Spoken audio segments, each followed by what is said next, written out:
Hello student, मेरा नाम अजय है और आप देख रहे हैं वीटी क्लासेस।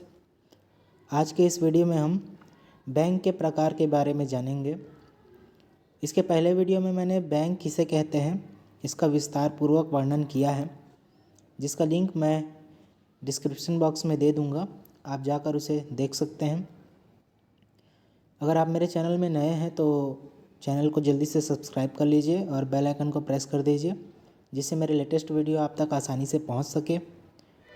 और वीडियोस कैसे लगते हैं इसे कमेंट में ज़रूर बताया करें, ताकि मुझे आगे वीडियोस बनाने में आसानी हो और समझ में आए कि आप लोगों को मेरे वीडियोस कैसे लगते हैं, पसंद आते हैं या नहीं। ये सब चीज़ें कमेंट में ज़रूर लिखा करें। तो चलिए आज का वीडियो स्टार्ट करते हैं। आज का टॉपिक है हमारा बैंक के प्रकार। जैसा कि हम पहले भी जान चुके हैं कि बैंक क्या कार्य करता है, उसी कार्य को करने के साथ साथ बैंक अपने आप को कुछ प्रकारों में बांटता है।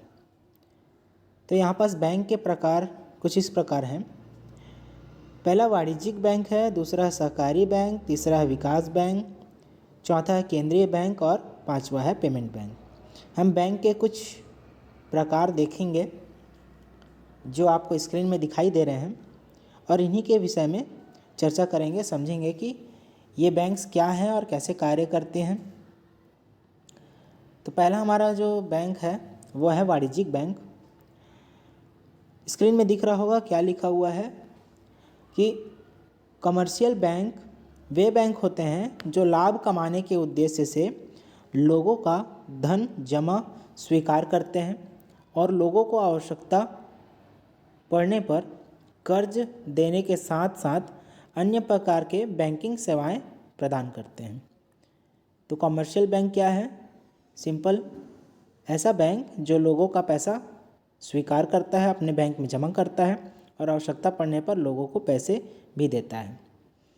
वाणिज्यिक बैंक को कमर्शियल बैंक भी कहते हैं, इसलिए यहाँ पास कमर्शियल बैंक लिखा हुआ है। कमर्शियल बैंक को वाणिज्यिक बैंक, व्यापारिक बैंक या व्यावसायिक बैंक भी कहा जाता है। इसे आप लोग याद रखिएगा कि हमारा जो कमर्शियल बैंक है उसे वाणिज्यिक बैंक, व्यापारिक बैंक और व्यावसायिक बैंक भी कहा जाता है। लोगों का अकाउंट कमर्शियल बैंक में ही खोला जाता है। इसको भी याद रखिएगा कि सिंपल आम जनता का या लोगों का जो खाता है वो कमर्शियल बैंक में ही खोला जाता है। तो ये था हमारा वाणिज्यिक बैंक या कमर्शियल बैंक। अगला बैंक का प्रकार है सहकारी बैंक। सहकारी बैंक का अर्थ साथ मिलकर काम करना होता है।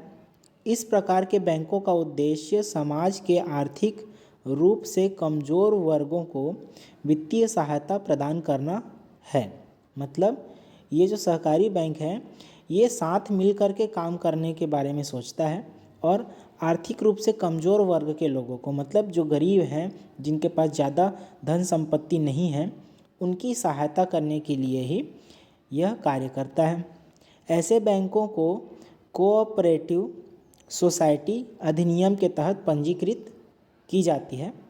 उदाहरण जो है इसका एग्जाम्पल दिया हुआ है, न्यू इंडिया कोऑपरेटिव बैंक या कॉस्मोस कोऑपरेटिव बैंक आदि। ये दो नाम हैं जो ऐसे बैंक हैं जो कोऑपरेटिव बैंक के नाम से जाने जाते हैं और कार्य करते हैं। अगले बैंक का प्रकार है विकास बैंक। विकास bank reserve bank of India द्वारा स्थापित एवं संचालित एक ऐसा वित्तीय संस्थान है जो जनता से सीधे जुड़कर कार्य नहीं करता, बल्कि विशेष क्षेत्रों को जैसे कि उद्योग, कृषि एवं अन्य प्रकार के विकास निर्माण हेतु लंबी अवधि के लिए अधिक से अधिक ऋण प्रबंध करने के कार्य करता है। विकास बैंक को सर्वाधिक ऋणदाता संस्थान या विकास वित्त संस्थान भी कहा जाता है। अब यहाँ पर सिंपल आप लोगों ने सुना कि विकास बैंक जो होता है वो रिजर्व बैंक ऑफ इंडिया द्वारा स्थापित या संचालित किया जाता है और यह आम जनताओं को पैसा नहीं देता, ये बड़े बड़े औद्योगिक, कृषि और अन्य प्रकार ऐसे स्थानों को पैसा देता है जो बड़े बड़े कार्यों को करता है और देश को आर्थिक स्थिति को सुधारता है। तो यहाँ पास विकास बैंकों को सर्वाधिक ऋणदाता संस्थान के रूप में भी माना जाता है, जो ज़्यादातर ऋण उपलब्ध कराते हैं। अगले बैंक को देखते हैं। बैंक का अगला प्रकार है केंद्रीय बैंक, जिसे अंग्रेजी में सेंट्रल बैंक भी कहते हैं। सभी देश का एक अपना केंद्रीय बैंक होता है। अलग अलग देशों का अपना अपना केंद्रीय बैंक होता है। केंद्रीय बैंक सरकार के परामर्श पर कार्य करता है एवं इस बैंक पर सरकार का स्वामित्व होता है।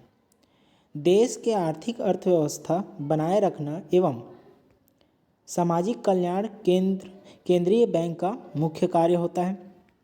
केंद्रीय बैंक को बैंकों का बैंक भी कहा जाता है। इसे याद रखिएगा आप, जो केंद्रीय बैंक है, सेंट्रल बैंक है, उसे बैंकों का बैंक भी कहा जाता है, क्योंकि केंद्रीय बैंक सभी बैंकों का लाइसेंस जारी करता है एवं सभी बैंक केंद्रीय बैंक के निगरानी में कार्य करते हैं और किसी भी बैंक को ऋण की आवश्यकता पड़ने पर उपलब्ध भी कराते हैं। एकमात्र केंद्रीय बैंक ही है जो देश के पैसे छापने का अधिकार होता है उसे। और हमारे देश का जो केंद्रीय बैंक है वो रिज़र्व बैंक ऑफ इंडिया है। तो इस बैंक के प्रकार में जो केंद्रीय बैंक है वो आता है। केंद्रीय बैंक हमारा रिज़र्व बैंक ऑफ इंडिया है। तो रिज़र्व बैंक ऑफ इंडिया को देश की सरकार ने क्या कहा है, पैसे छापने का अधिकार दिया हुआ है और हमारे देश के जितने भी बैंक हैं उसके ऊपर निगरानी रखने का कार्य और नियंत्रण रखने का कार्य भी यह सेंट्रल बैंक करता है। तो केंद्रीय बैंक आप लोगों को समझ में आ गया होगा। अगले टॉपिक को देखते हैं, पेमेंट बैंक। ये पेमेंट बैंक हमारा लास्ट टॉपिक है। पेमेंट बैंक क्या होता है, इसमें दिया हुआ है, हाल ही में भारतीय रिजर्व बैंक द्वारा कुछ पेमेंट बैंकों को भारत में बैंकिंग सर्विस प्रदान करने की अनुमति दी गई है। अगर पेमेंट बैंक की बात किया जाए तो यह वर्तमान में डिजिटल बैंक है और डिजिटल बैंक के रूप में लोगों को बैंकिंग सेवाएं प्रदान कर रही है। लगभग कॉमर्शियल बैंक की तरह लोगों को बैंकिंग सेवाएं दे रही है, लेकिन पेमेंट बैंक के अकाउंट में 1 लाख रुपए से ज़्यादा नहीं रख सकते हैं। भारत में कार्यरत Airtel payment bank, ATM payment bank आदि डिजिटल पेमेंट बैंक के नाम हैं जो कि हमारे देश में कार्यरत हैं अभी भी। तो ये जो बैंक है वो ज़्यादातर डिजिटली काम करते हैं। तो ये कुल मिला करके हमारे पास 5 बैंक के प्रकार थे जिसको हमने आज के टॉपिक में सीखा। उम्मीद करता हूँ ये वीडियो आप लोगों को पसंद आया हो। अगर पसंद आया हो तो लाइक ज़रूर करें और अपने फ्रेंड्स के साथ शेयर ज़रूर करें। ऐसे ही वीडियो देखने के लिए बने रहें। मिलते हैं अगले वीडियो में। धन्यवाद।